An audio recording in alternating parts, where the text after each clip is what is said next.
30 सालों में ये सबसे ज्यादा वोटिंग परसेंटेज हुआ है फर्स्ट चरण के चुनाव में, ये क्या दर्शा रहा है सर?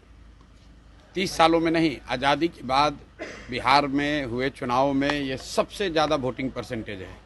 ये दो बातों को दिखाता है। पहला कि जो बात हम लोग पिछले कई महीनों से, बल्कि मैं 1-2 साल से कह रहा हूँ कि बिहार में 60% से ज़्यादा जनता बदलाव चाहती है और पिछले 25-30 साल से जो राजनीतिक विकल्प के अभाव में एक तरह से धीरे धीरे राजनीति को लेकर, चुनाव को लेकर उदासीनता बन गई थी, विकल्प नहीं था लोगों के पास।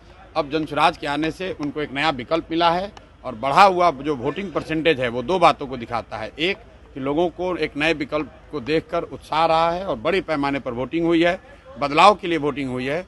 और दूसरी बात, जो बड़े प्रवासी मजदूर हैं जो बहुत बड़ी संख्या में छठ के बाद रुके हुए हैं, उन्होंने अपना और अपने परिजनों का, अपने मित्रों का जो वोट कराया है उसने सबको सरप्राइज किया है।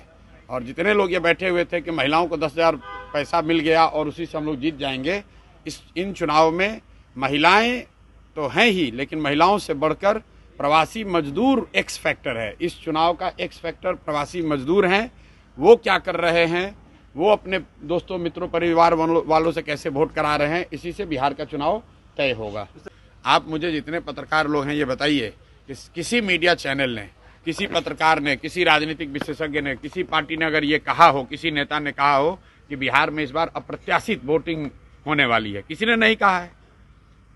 और ऐसा नहीं है कि महिलाओं का वोटिंग ज्यादा हुआ है।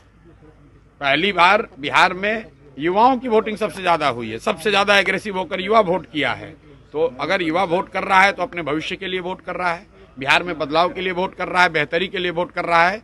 स्टेटस को के लिए इतना बड़ा वोट पड़ना यूजुअली संभव नहीं है। 1-2 अपवाद हो सकते हैं, लेकिन जहां कहीं भी पिछले 20 वर्ष में इस तरह से बढ़ चढ़कर वोटिंग हुई है, वहां इनकम्बेंट पार्टियों को, सरकार को खामियाजा भुगतना पड़ा है।